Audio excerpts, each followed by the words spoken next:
Assalamualaikum warahmatullahi wabarakatuh. Perkenalkan, kami dari kelompok 5 ingin menjelaskan mengenai vitamin D.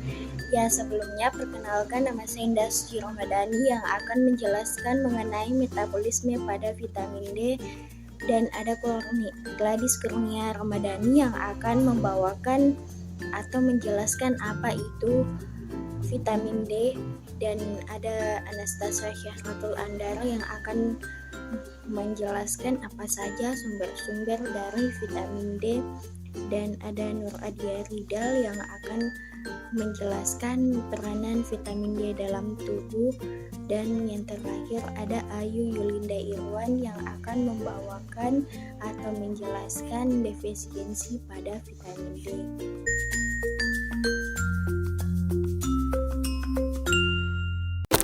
Vitamin D adalah salah satu jenis vitamin larut prohormon jenis sterol yang juga dikenal dengan nama kalsiferol.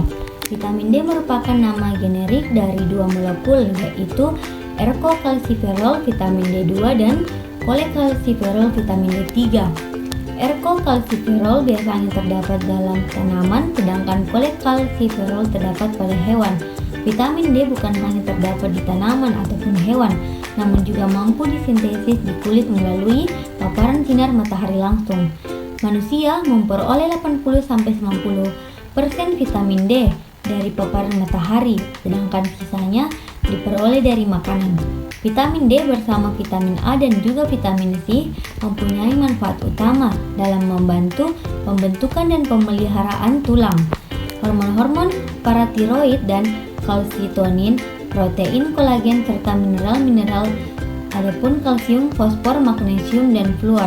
Beberapa penelitian menunjukkan bahwa vitamin D berperan luas dalam pertahanan tubuh terhadap penyakit infeksi, alergi, keganasan, dan penyakit autoimun.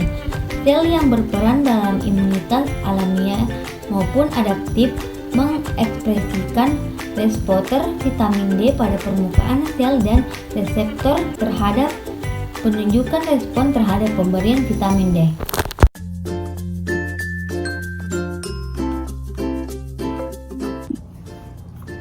Selanjutnya yaitu sumber-sumber vitamin D. Sumber-sumber vitamin D dapat kita jumpai antara lain yang pertama pada sinar matahari. Sinar matahari merupakan salah satu sumber vitamin D yang sering kita jumpai secara alami dan juga gratis.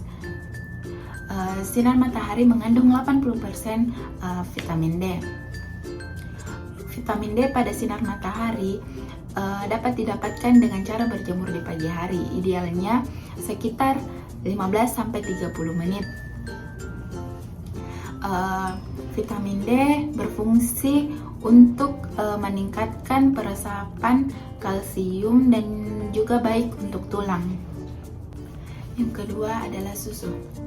Susu dikenal sebagai minuman yang kaya akan vitamin D dan juga kalsium yang baik untuk tulang. Susu kambing maupun susu sapi sama-sama mengandung kalsium dan vitamin D yang baik. Hanya saja kandungan nutrisi pada kedua susu tersebut berbeda. Pada susu sapi mengandung 50% vitamin D dan juga kalsium, sedangkan pada susu kambing hanya mengandung 31%,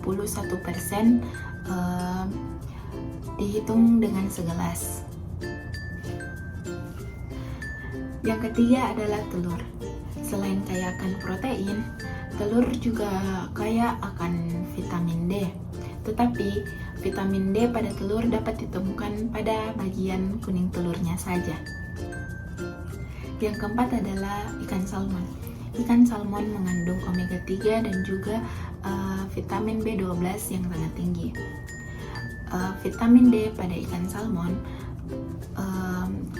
sangat besar jika dibandingkan dengan sumber vitamin D lainnya. Ikan salmon sangat baik untuk perkembangan otak anak dan juga sangat baik untuk janin pada ibu hamil. Yang kelima adalah udang. Vitamin D yang terkandung dalam udang sekitar 129 satuan international unit tiap ukuran 85 gram. Ukuran tersebut sudah dapat memenuhi kandungan vitamin D dalam tubuh sekitar kurang lebih 32%. Selain mengandung vitamin D, Udang juga mengandung vitamin B12, B3, kolesterol, dan juga mineral yang baik untuk tubuh. Tetapi untuk menghindari efek samping, disarankan untuk kita hanya mengonsumsi 200 gram saja per harinya. Yang keenam adalah keju. Karena kebanyakan berbahan dasar susu, keju juga merupakan salah satu sumber vitamin D yang sering kita jumpai. Hanya saja, kandungan vitamin D pada keju lebih sedikit daripada telur. Sebagian besar jenis keju mengandung 8 hingga 24 satuan unit internasional vitamin D per porsi 50 gram. Kandungan vitamin ini sangat bervariasi tergantung dengan bagaimana cara keju diproduksi. Yang ketujuh adalah tahu. Tahu merupakan bahan olahan yang terbuat dari kedelai yang difermentasi. Vitamin D yang terkandung pada tahu dapat membantu memenuhi kebutuhan vitamin D pada tubuh. Dan yang kedelapan adalah sereal. Sereal biasanya terbuat dari gandum pilihan, sehingga sereal merupakan salah satu makanan yang mengandung zat gizi yang sangat baik. Sereal mengandung vitamin D yang sangat baik untuk kesehatan tulang. Sereal yang diperkaya siap saji biasanya mengandung sekitar 40 satuan international unit vitamin D per porsinya. Selanjutnya adalah jamur. Meskipun jamur tidak memiliki kandungan vitamin D yang sangat banyak, tetapi jamur juga dapat memenuhi kebutuhan vitamin D sekitar 4% saja. Untuk meningkatkan kandungan vitamin D pada jamur dapat dilakukan dengan cara mengeringkannya di bawah sinar matahari sekitar 30 menit hingga 1 jam. Menjemur jamur di bawah sinar matahari dapat meningkatkan kandungan vitamin D pada jamur hingga mencapai 400% dari semula. Yang ke-10 adalah minyak hati ikan. Minyak hati ikan yang mengandung vitamin D, asam lemak, dan juga omega 3 yang sangat banyak, sangat baik untuk kesehatan tubuh. Minyak hati ikan sudah banyak dikemas dalam kemasan kapsul, sehingga kita dapat lebih mudah untuk mengonsumsinya. Minyak hati ikan merupakan salah satu sumber vitamin D yang sangat baik. Salah satu fungsi utama vitamin D yang terdapat pada minyak ikan yaitu untuk membantu penyerapan kalsium pada tubuh, sehingga ikut menjaga kesehatan dan kekuatan tulang, terutama pada anak. Yang ke-11 adalah kacang kedelai. Kacang kedelai merupakan salah satu sumber vitamin D yang sangat baik. Begitupun juga dengan olahannya seperti tahu dan juga tempe. Bagi konsumen yang alergi terhadap tahu ataupun alergi terhadap tempe, dapat menggantinya dengan kacang kedelai. Kandungan nutrisi pada vitamin D itu untuk membantu penyerapan kalsium yang ada pada tubuh. Selain mengandung vitamin D, kedelai juga merupakan sumber kalium, protein, antioksidan, dan juga omega 3 yang sangat baik. Kandungan nutrisi tersebut dapat menurunkan kadar kolesterol yang jahat dan juga meningkatkan kolesterol yang baik, serta menjaga tekanan darah agar tetap stabil.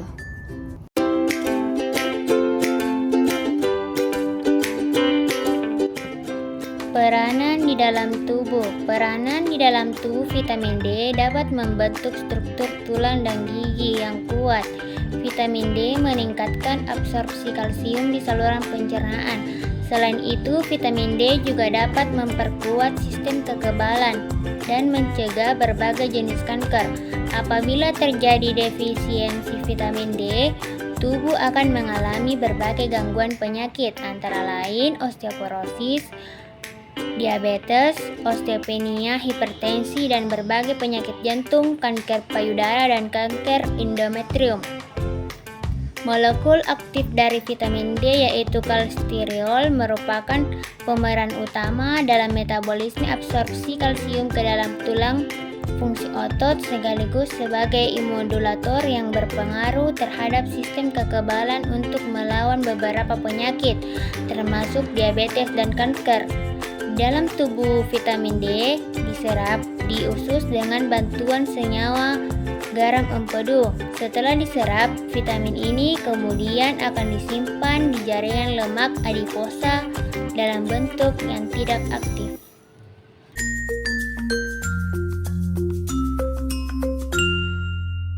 Metabolisme vitamin D. Saat memasuki darah, vitamin D yang berasal dari kulit dan saluran pencernaan belum aktif. Untuk menjadi aktif harus melalui proses perubahan biokimiawi berurutan berupa penambahan 2 gugus hidroksil OH terlebih dahulu, dan di dalamnya terdapat peranan penting dari sinar matahari.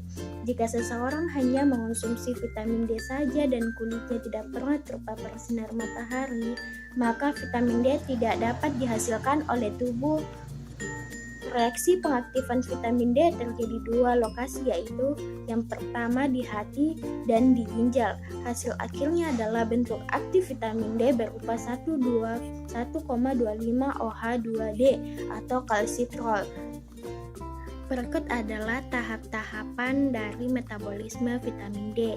Yang pertama, prekursor vitamin D terdapat di dalam makanan yang dikonsumsi dalam bentuk 7-dehidrokolesterol pada hewan dan ergosterol pada tumbuhan. Yang kedua, paparan sinar matahari yang mengandung sinar ultraviolet UV mengubah prekursor ke dalam bentuk provitamin D3 kolekalsiferol dan D2 ergokalsiferol. Yang ketiga, agar provitamin menjadi aktif dilakukan penambahan 2 gugus hidroksil. Yang keempat, gugus hidroksil pertama ditambahkan ke dalam hati membentuk 25 hidroksil kolekalsiferol. Yang kelima, yaitu gugus hidroksil kedua ditambahkan ke dalam ginjal membentuk 1,25 dihidroksi kalsiferol atau kalsitriol. Keenam, di dalam saluran cerna, kalsitrol pada usus halus meningkatkan absorpsi kalsium dan fosfor, sementara pada tulang berfungsi untuk meningkatkan mobilisasinya. Yang ketujuh, sintesis kalsitrol diatur oleh kadar kalsium dan fosfor dalam serum. Yang kedelapan, apabila kalsium dalam serum rendah, hormon paratiroid akan disekresikan untuk merangsang produksi kalsitrol oleh ginjal. Kadar konsumsi kalsium yang rendah akan mempengaruhi kadar kalsium dalam serum menjadi ikut rendah. Yang terakhir, kadar fosfat dari makanan yang dikonsumsi juga mempunyai pengaruh yang sama tetapi tidak membutuhkan hormon paratiroid dalam pembentukannya.